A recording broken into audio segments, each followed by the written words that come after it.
दासी द्रौपदी,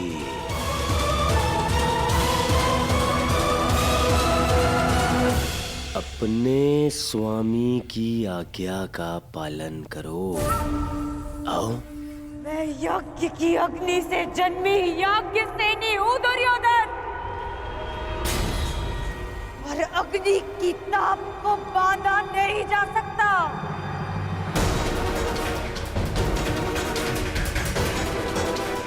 मैं दासी नहीं हूँ, मैं स्वतंत्र हूँ, और मैं अभी इसी क्षण इस राजसभा का तिरस्कार करती हूँ।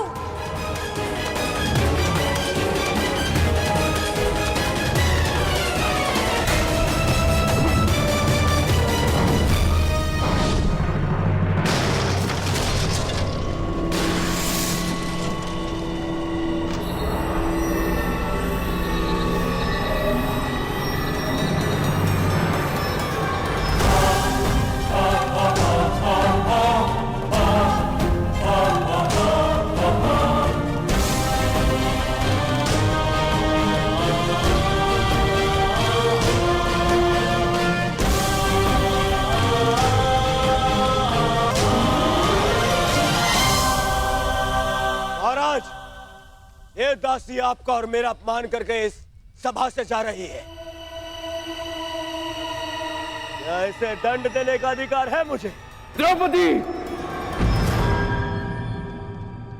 यदि तुमने दुर्योधन की आज्ञा नहीं मानी तो तुम दंड की पात्र होगी।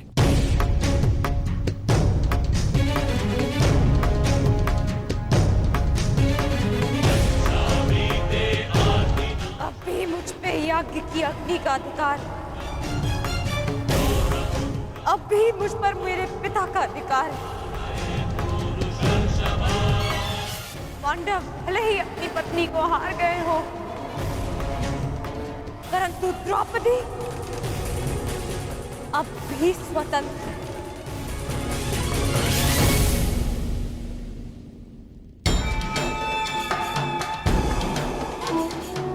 जब तक मन से स्वतंत्रता का मान नहीं जाता, तब तक दासत्व का भान नहीं होता।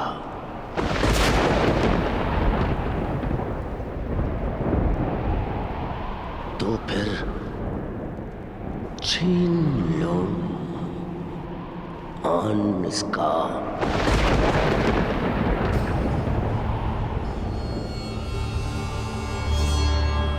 वस्त्र हरण करो इस दासी का।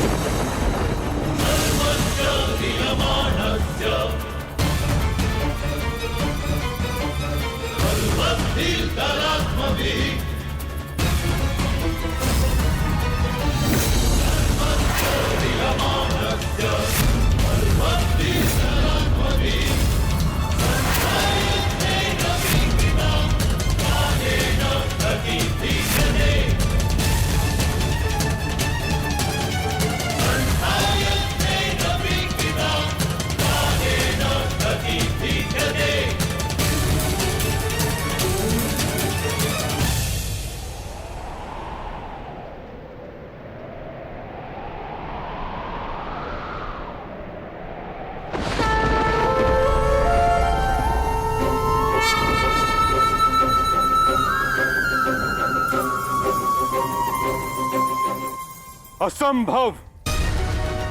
तुमने इस विषय में सोचने का दुस्साहस भी कैसे किया दुर्योधन?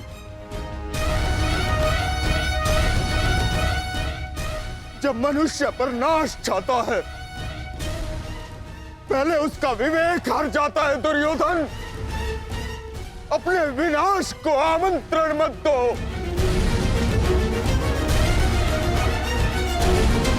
महामंत्री ठीक कह रहे हैं, ऐसा अनर्थ मत करो, मत करो। अनर्थ तो अब होगा इस सभा में। आप क्या दीजिए भ्राताश्री, हम इनका सर्वनाश कर देंगे।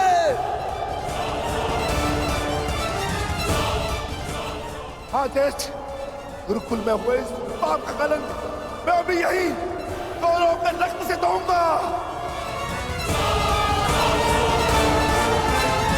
हाँ ज्येष्ठ, या तो हमारे प्राण ले लीजिए या फिर हमें इनके प्राण लेने की आज्ञा दीजिए। मौन रहो दास। दास हो ना? क्या तुम दास नहीं? क्या ये दास ही नहीं? और एक दासी को दंड देने का अधिकार है कि नहीं मुझे? ये अधिकार नहीं है। दासी हो या शत्रु, एक स्त्री का मान भंग नहीं किया जा सकता।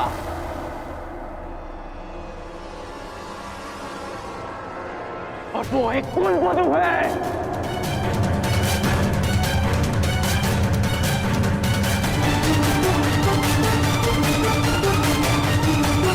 अरे ये कुलवधू नहीं, ये नगरवधू है। नगरवधू है कौन?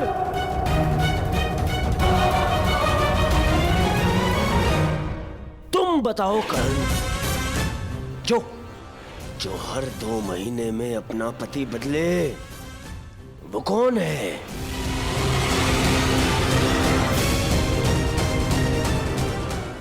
जो स्त्री 5-5 के साथ शयन करे, उसे क्या कहा जाता है?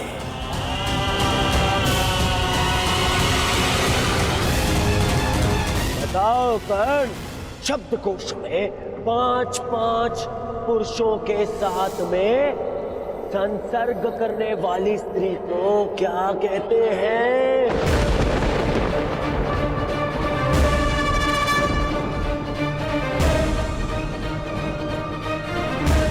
कर्ण, तुम्हें अपने गुरु परशुराम की सौगंध, मेरी मित्रता की सौगंध है कर्ण। तुम्हें बोलना होगा। तुम्हें सौगंध है कर्ण? बोलो, क्या शब्द है ऐसी स्त्री के लिए? बोलो कर्ण, सौगंध है तुम्हें, बोलना होगा तुम्हें। सौगंध है, बोलो।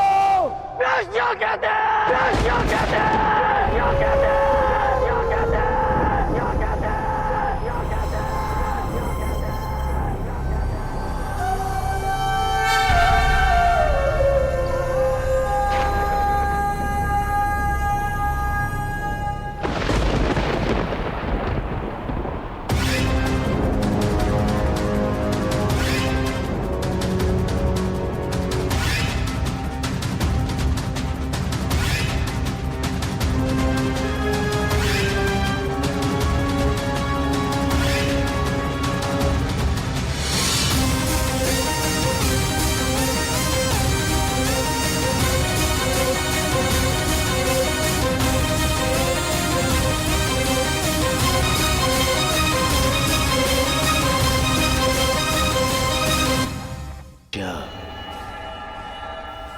अकेले में वस्त्र उतारे या सबके सामने, कोई अंतर नहीं। उससे उसका मान भंग नहीं होता, अपितु दर्शकों को आनंद मिलता है। दुर्योधन, इसे क्षण बंद करो ये सब। अपने विनाश को आमंत्रण मत दो दुर्योधन। दुर्योधन, ऐसा प्रतीत होता है कि इस समय तुम्हें वस्त्र हरण करने का विचार त्याग देना चाहिए, क्योंकि यदि इस समय वस्त्र हरण किया तो इस सभा में बैठे महापुरुष अपने वचनों को तोड़कर हमारे प्राण भी हर सकते हैं।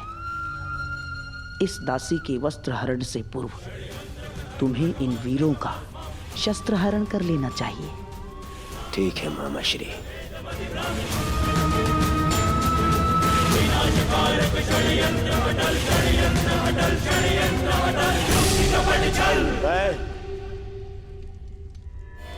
मैं इस दासी को क्षमा करने के लिए तैयार हूं,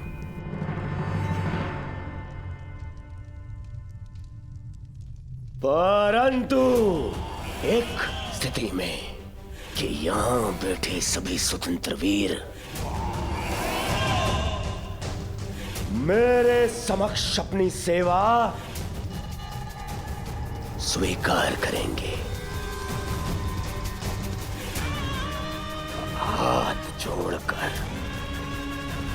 हाथ जोड़कर मुझे अपना स्वामी माने सब शपथ ले कि यदि उनके शस्त्र उठेंगे तो वो केवल मेरे लिए उठेंगे।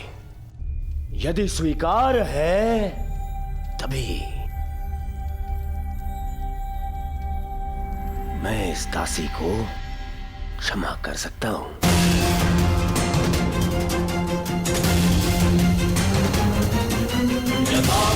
मुझे स्वीकार है कि हमारे शस्त्र केवल तुम्हारे लिए ही उठेंगे। हम शपथ लेते हैं, हम तुम्हारा पक्ष और सेवा कभी नहीं छोड़ेंगे। बधाई हो दासी द्रौपदी को मेरे होने वाले सम्राट दुर्योधन ने क्षमा कर दिया, परंतु केवल एक अपराध के लिए। दुर्योधन, अगले अपराध पर तुम इसके साथ कुछ भी कर सकते हो, कोई कुछ नहीं कह पाएगा। दासी द्रौपदी को और एक अपराध के लिए उकसाओ दुर्योधन, उकसाओ, ताकि मेरी प्रतिज्ञा और तुम्हारा प्रतिशोध दोनों पूर्ण हो जाए। हैं? अधर्म ने धर्म के पथ पर चलने के सभी अवसर ठुकरा दिए और धर्म का ध्वज थामने वाले मुख बैठे। सृष्टि को अधर्मियों के पाप ने इतनी हानि नहीं पहुंचाई जितना धर्मियों के मौन में। ये मौन सब कुछ विध्वंस कर देगा। हस्तिनापुर का रथ अपने पतन के मार्ग पर बढ़ चुका है। जा दासी, तुझे क्षमा किया, परंतु तुझे मेरी सेवा में प्रस्तुत रहना होगा। सम्राट हूं मैं, हाँ? नपुंसक दासपतियों से जी भर जाए तो चले आना मेरे पास। ये तुम्हारे सर पे तुम्हारा मुकुट नहीं, तुम्हारा काल ना जाए।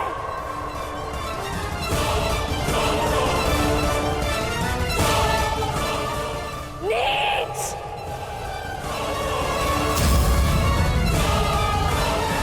बस बहुत हो गया। एक बार क्षमा करने के पश्चात भी इस दासी ने वो दंडता दिखाई है। अब मैं इसे क्षमा नहीं कर सकता। इस दासी का घमंड हरना होगा। आगे बढ़ो दुशासन और वस्त्र हरण करो इस दासी द्रौपदी का।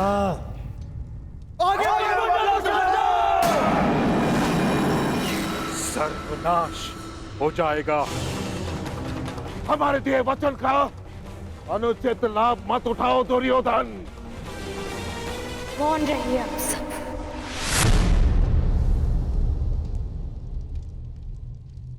क्योंकि आप सब में से किसी में वो क्षमता ही नहीं है। अरे बंधे रहिए अपने अपने धर्म के खूंटे से। वो कैसा धर्म जो आपकी शक्ति को आपकी निर्बलता बना दे। मुझे ऐसे धर्म से अपना मान बचाने की कोई आशा नहीं। जिन्हें बड़ा माना वो सब तो अपने अपने धर्म से बंधे। जिन्हें पति स्वीकार किया उदास बन गए। आप सब मेरा रक्षण नहीं कर पाएंगे। अब मेरी सहायता वो ही करेगा जो सबसे बड़ा है और ये सारा संसार जिसका दास है।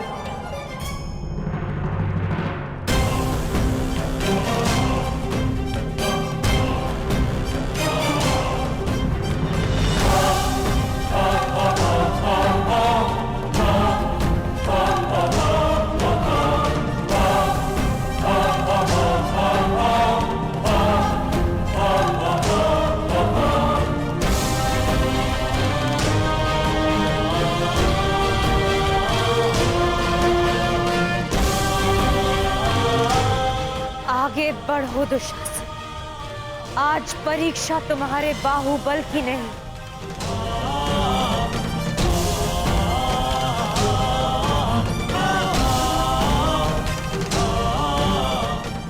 मेरी आस्था की है। और मुझे विश्वास है कि आज सभा में बैठे सभी नग्नों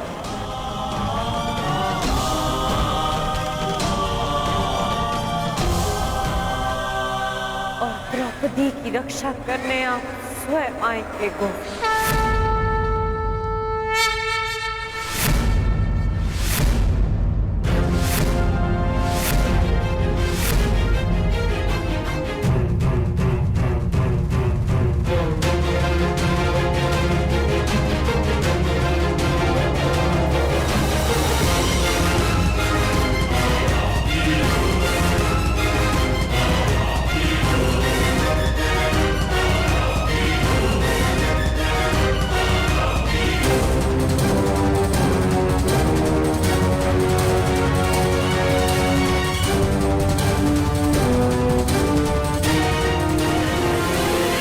गोविंद,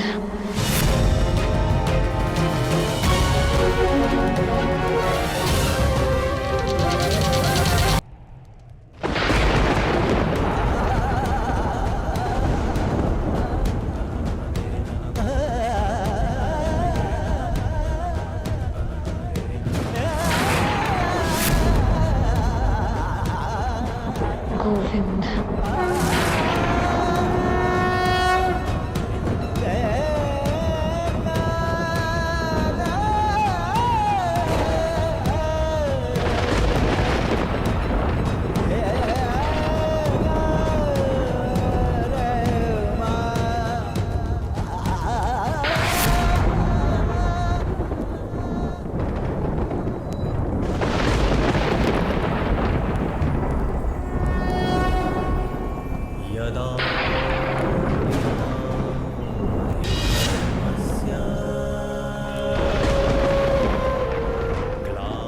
इस चीर के हर धागे का ऋण 100 गुना करके चुकाएगा तुम्हारा ये सखा। अभ्युत्थानम् अधर्मस्य तदात्मानं सृजाम्यहम्।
द्रौपदी,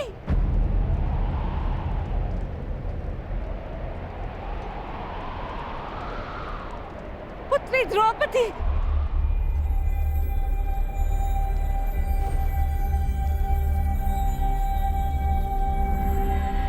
ये क्या अनर्थ हो रहा है सभा में?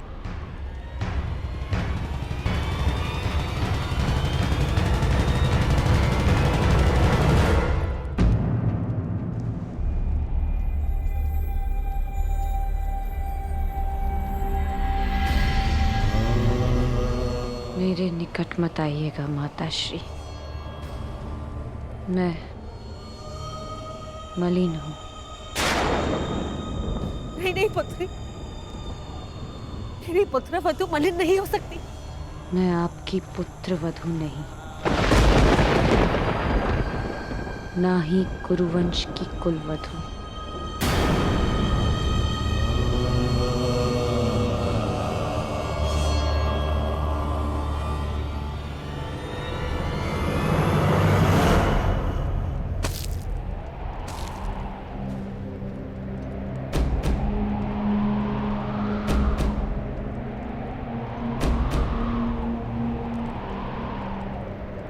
और ना ही आपके पुत्रों की पत्नी।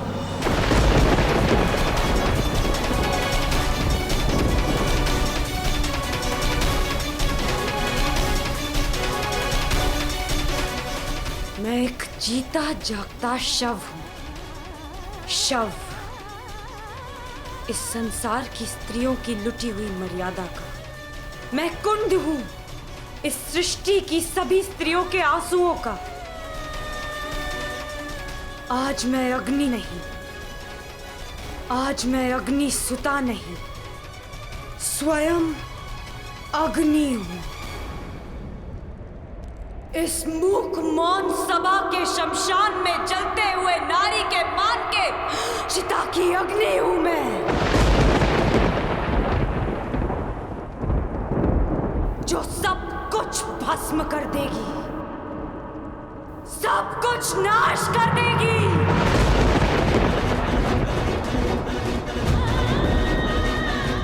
मैं जीव नहीं, साक्षात मृत्यु हूं, केवल मृत्यु। इस सभा में उपस्थित प्रत्येक अधर्मी की केवल मृत्यु।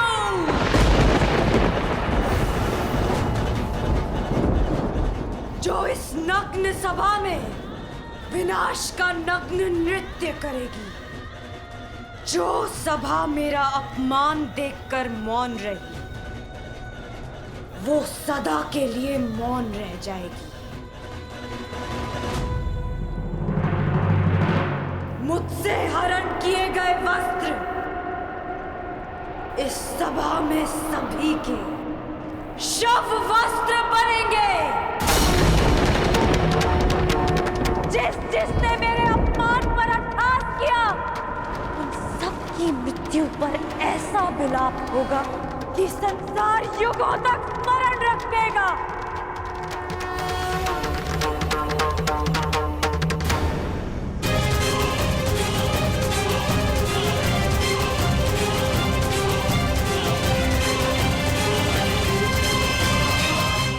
मैं याज्ञसेनी श्राप देती हूँ इस सभा को। नहीं पुत्री, इन्हें श्राप मत दो। अपनी ज्येष्ठ माता की बात सुन लो। क्यों सुनूं किसी की? क्यों? जब मेरी चीत्कार किसी ने नहीं सुनी तो फिर क्यों? क्षमा कर दो पुत्री। मेरा श्राप ही क्षमा है महारानी, क्योंकि यदि दंड दिया तो इसी जीवन के प्रत्येक क्षण में नर्क का अनुभव होगा इन्हें।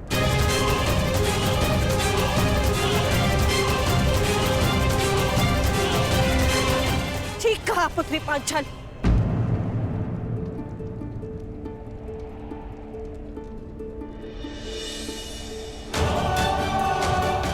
इन सबको जीवन के हर पल नर्क का अनुभव होना चाहिए।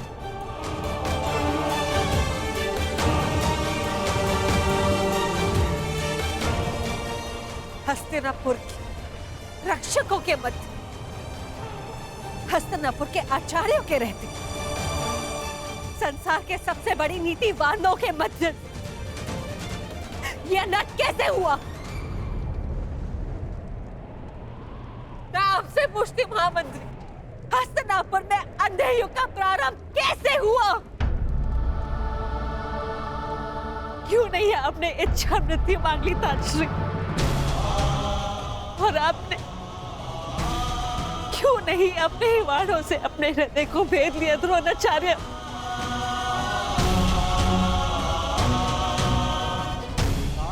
आज तुम्हारे मौन रहने के कारण देवताओं पर से विश्वास उठ चुका है मेरा। कैसे होने दिया ये अपना? कैसे बन गए इनके दास? कैसे? मैं द्वारका से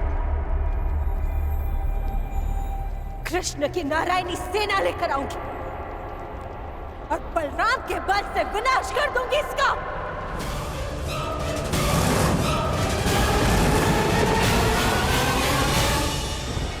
सुन रहे हैं आप महाराज?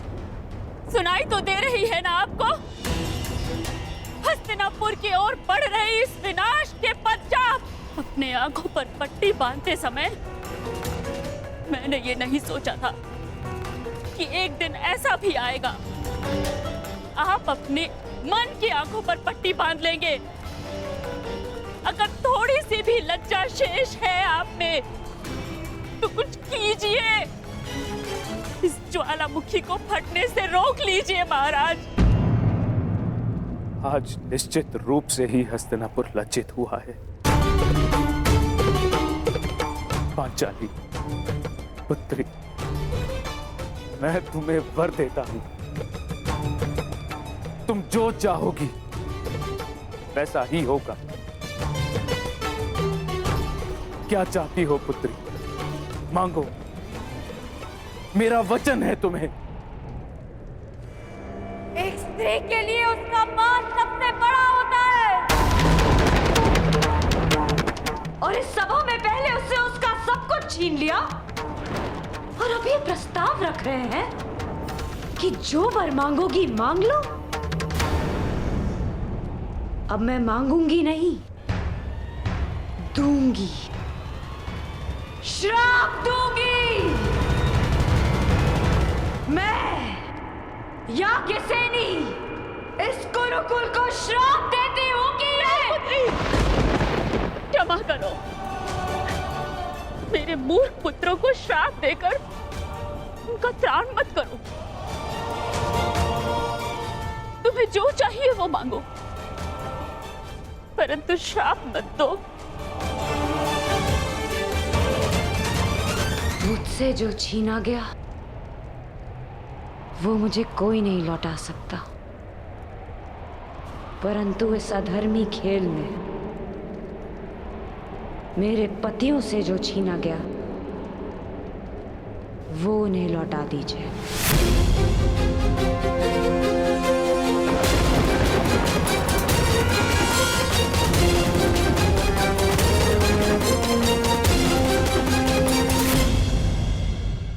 इस अधर्मी खेल में उनसे उनका बल छीना गया, शस्त्र छीने गए, उनका राज्य छीना गया।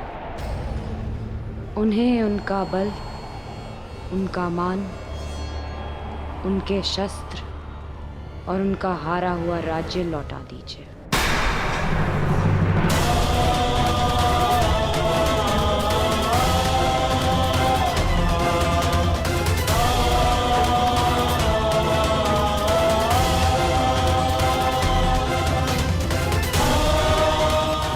वाह, अब भी मौन है सब। और आप कह रहे थे दिया, जो तुमने मांगा दिया। पांडवों का राज्य, संपत्ति, शस्त्र और बल मैं सब लौटाता हूं।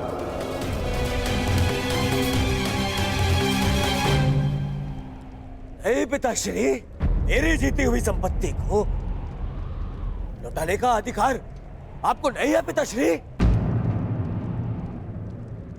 मैंने इस युद्ध में जो भी जीता है वो अपने बल पर जीता है, अपने।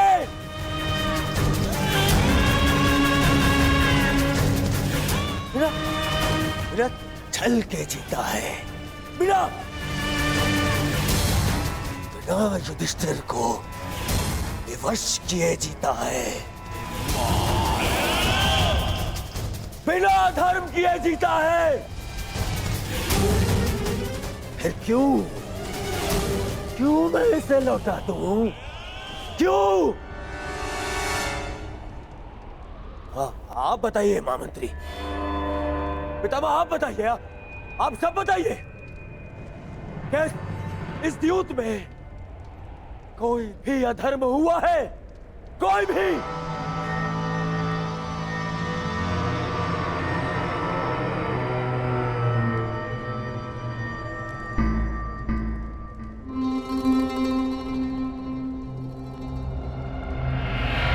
फिर से मौन हो गए सब। अधर्म सामने खड़ा होके पूछ रहा है कि उसने क्या अधर्म किया, और सब फिर से मौन। इस सभा में इतना सब कुछ हो जाने के बाद भी आप सब मौन है।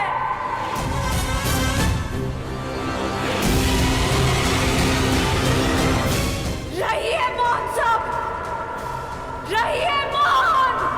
परंतु इस अधर्मी दुर्योधन को उसके कुकर्मों का दंड अवश्य मिलेगा, और उससे पहले इस सभा में उपस्थित वो हर व्यक्ति जिसने मौन रहकर ये अधर्म होते हुए देखा, उन्हें उनके मौन रहने का दंड मिलेगा।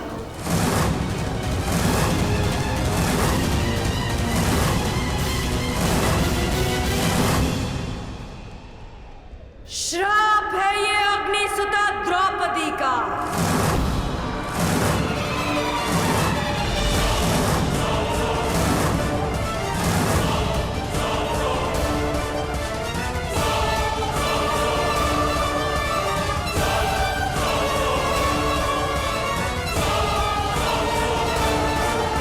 उपस्थित वो हर व्यक्ति जिसने मौन रहकर ये अधर्म होते हुए देखा, उन्हें उनके मौन रहने का दंड मिलेगा। श्राप है ये अग्निसुता द्रौपदी का।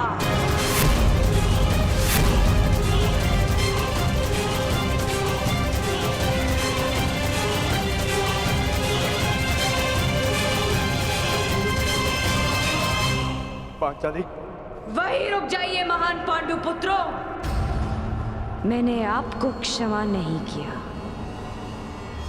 अब आप सबका मुझ पर कोई अधिकार नहीं। वो अधिकार आप पहले ही हार चुके हैं, और उसका प्रतीक है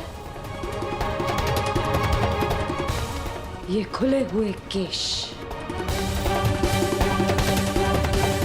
जिन पर अब कभी चूड़ामणि नहीं सजेगी।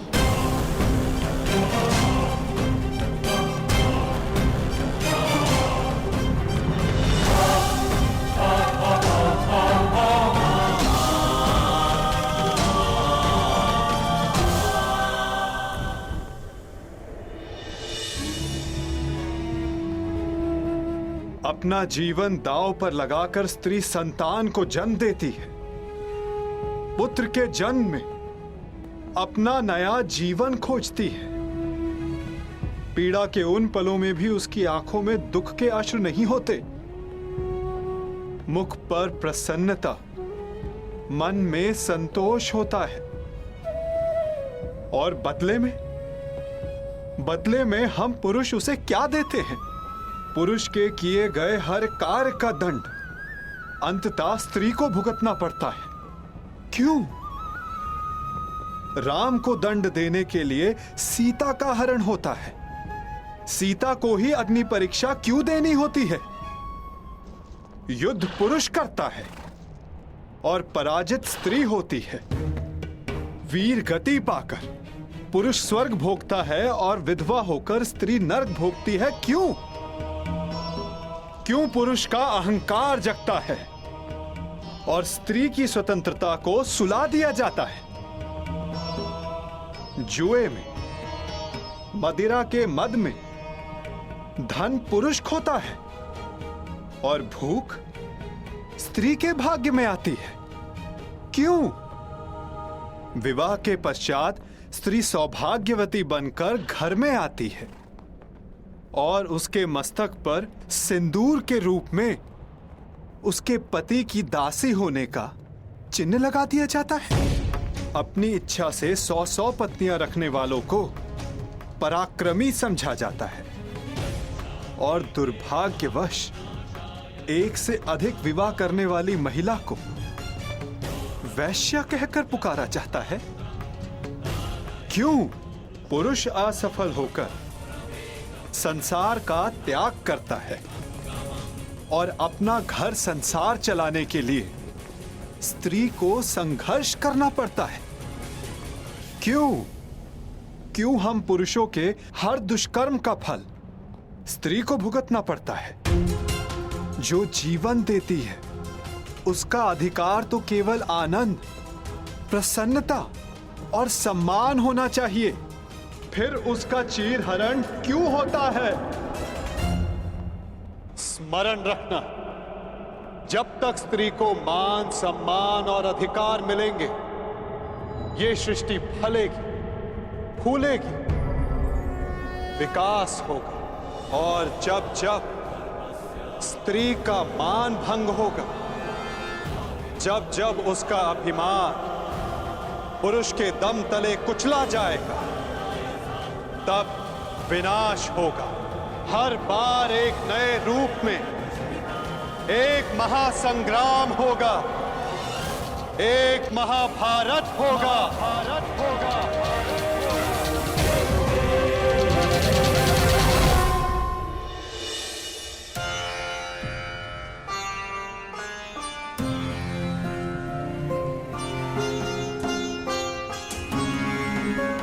महाराज, आज संसार की सबसे अधिक लज्जित, सबसे अधिक दुखदायी सभा संपन्न हुई। अब आज्ञा दीजिए। नहीं है आज्ञा।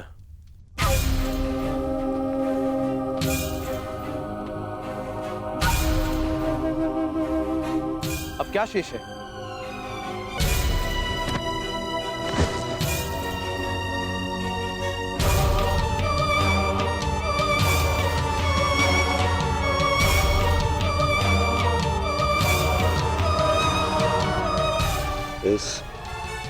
इस सभा को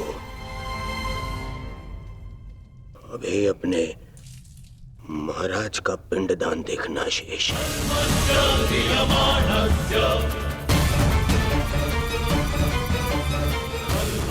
नारिकेलम समर्पयामि। ये क्या अनर्थ कर रहे हो दुर्योधन? अपने पिता का तर्पण कर रहे हो मेरे जीते जी? हाँ, आपका पिंडदान कर रहा हूं।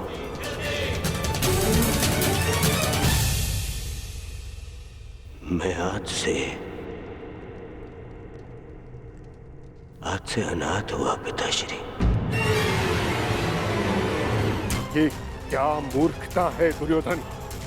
ये मूर्खता नहीं है, ये मेरे और मेरे पिता के मध्य का संबंध है जिसे आज मैं तोड़ रहा हूं।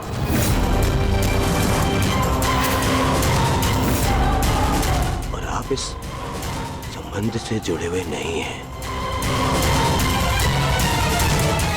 इसीलिए मौन रहिए पितामह।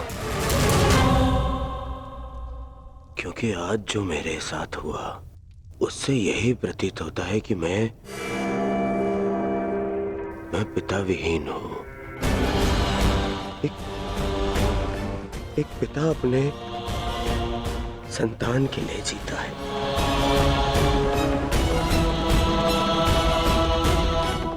परंतु आज मेरे ही पिता ने मेरे ही साथ इतना बड़ा अन्याय कर दिया। क्या अनर्थ प्रलाप कर रहे हो दुर्योधन? मैं प्रलाप कर रहा हूं। एक सम्राज्ञी को द्यूत में दासी बना लेने पर इस सभा में सभी ने बहुत बड़ा चढ़ाकर कहा। सब मेरे विरुद्ध हो गए, परंतु मुझसे बिना किसी कारण के एक श्राप के भय से मुझसे इंद्रप्रस्थ छीन लिया गया, मेरा साम्राज्य छीन लिया गया। और इस अन्याय के कारक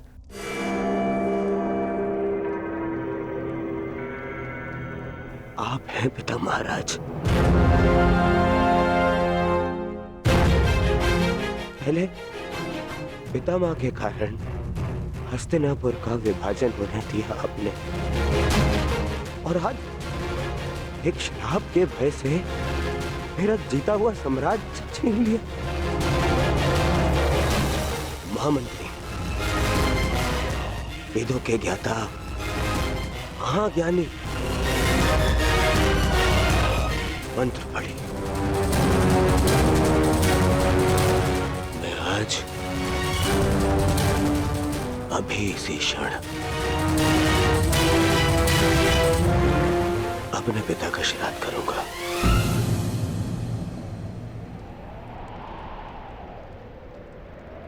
ऐसा मत कहो पुत्र, ऐसा मत कहो।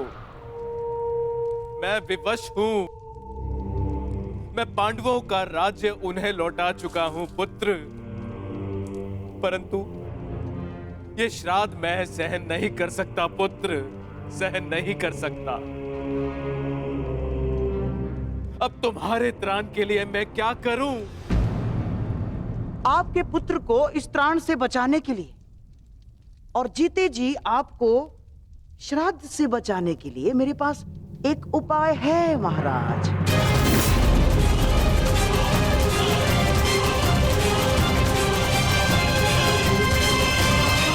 क्यों बंद हो रहा है? क्या मूर्ख कौरव इसी क्षण युद्ध चाहते हैं? प्रणिपात श्रीमान, महाराज ने आपको स्मरण किया है और लौटने के लिए निवेदन भी किया है। कह दो उनसे हम नहीं आएंगे। अब ना हमें उनका निमंत्रण स्वीकार है और ना ही निवेदन।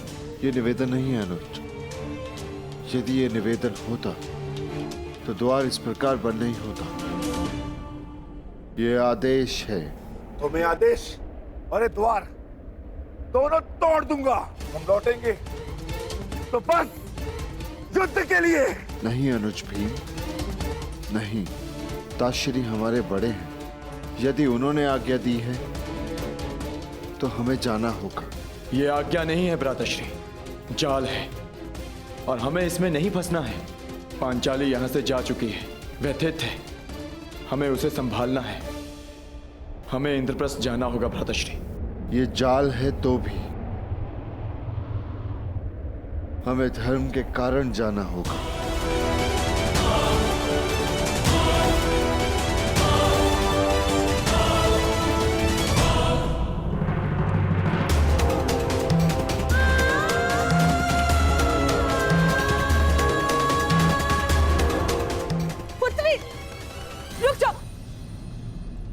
अनर्थ का दंड अवश्य दिया जाएगा कौरवों को। यदि मन में क्लेश हो तो मुझसे बात करो, तुम्हारा मन हल्का हो जाएगा, परंतु इस तरह स्वयं को मत जलाओ। पांचन पुत्री वहीं रुक जाइए माताश्री। ये द्वार मेरे और आपके मध्य की सीमा है, इसे पार मत कीजिएगा। पांचाली को एकांत चाहिए।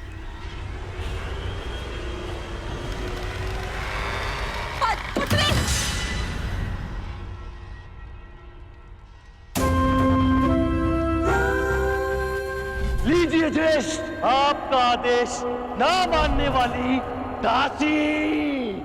आओ दासी द्रौपदी, आकर मेरी टंगा में बैठो। आओ। वस्त्र हरण करो इस दासी का,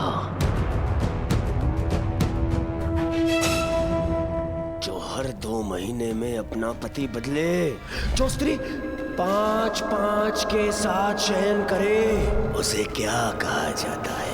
बताओ कर्ण। शब्दकोश में 5-5 पुरुषों के साथ में संसर्ग करने वाली स्त्री को क्या कहते हैं? बोलो। क्या कहते हैं? क्या कहते हैं? क्या कहते हैं? क्या कहते हैं? क्या कहते हैं?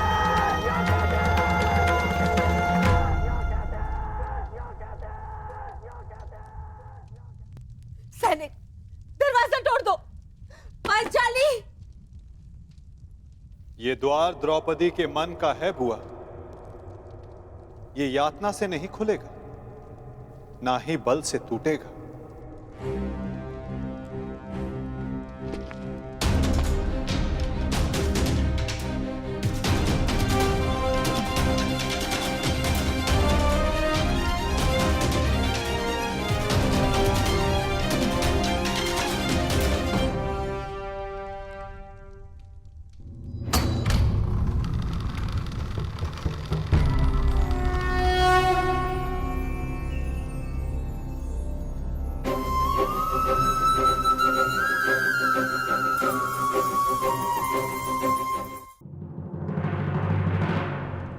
सखी,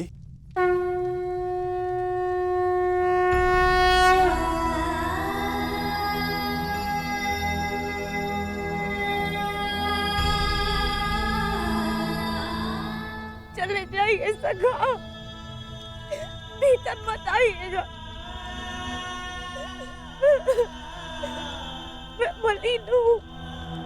मलिन तो वो सोच है सखी जो तुम्हें मलिन समझे सखी, और मनुष्य तो भीतर से पवित्र होता है।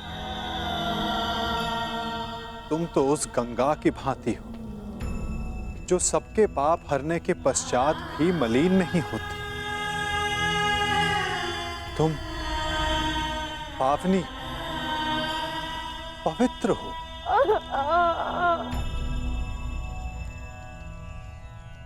चले जाइए केशव।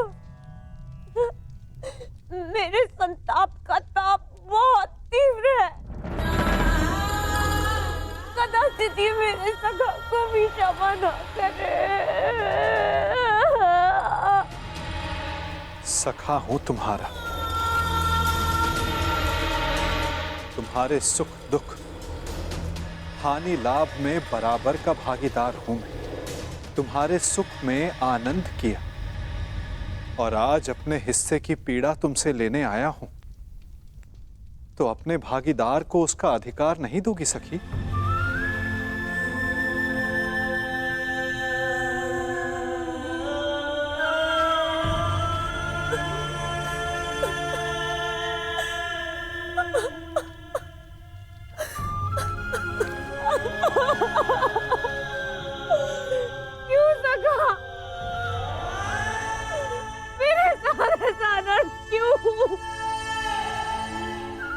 नियति ने मुझे ये सम्मान के लिए क्यों चुना? सखा क्यों?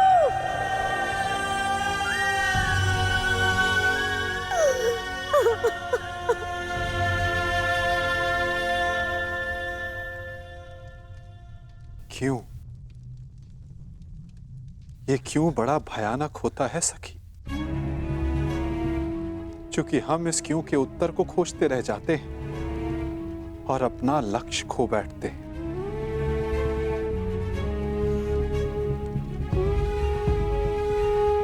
वो बालक जिसने जन्म लेते ही अपने माता पिता को खो दिया, जिसने जन्म की प्रथम रात्रि को मां का आलिंगन नहीं मिला,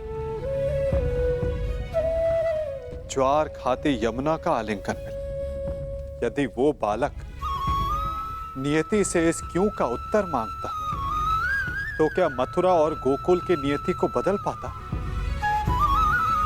यदि सीता नियति से पूछती कि रावण ने उनका ही अपहरण क्यों किया, तो क्या यह संसार रावण से मुक्त हो पाता?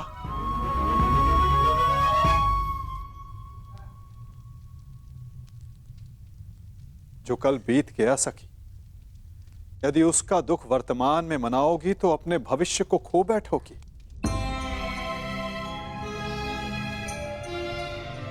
जब अपराध तुमने नहीं किया तो तुम क्यों भीतर से जल रही हो सखी? उन्हें जलने दो जिन्होंने ये पाप किया है। तो मार्ग बताइए सखा, मन में धधकती इस अग्नि को शांत करने का मार्ग दिखाइए केशव। क्षमा कर दो, क्षमा कर दो सखी। मन में प्रतिशोध नहीं, न्याय का विश्वास जगाओ। जब तक मन में प्रतिशोध रहे तब तक न्याय को आने का मार्ग नहीं मिलेगा सखी। क्या प्रतिशोध लेना न्याय नहीं है सखा? नहीं सखी, यदि प्रतिशोध लो तो केवल तुम्हारे भीतर की अग्नि शांत होगी, और यदि न्याय के लिए संघर्ष की अग्नि जलाओगी तो दुर्योधन जैसे हर पापी की सोच को भस्म कर पाओगी। तो बोलो सखी, प्रतिशोध लेना है या न्याय स्वीकार है?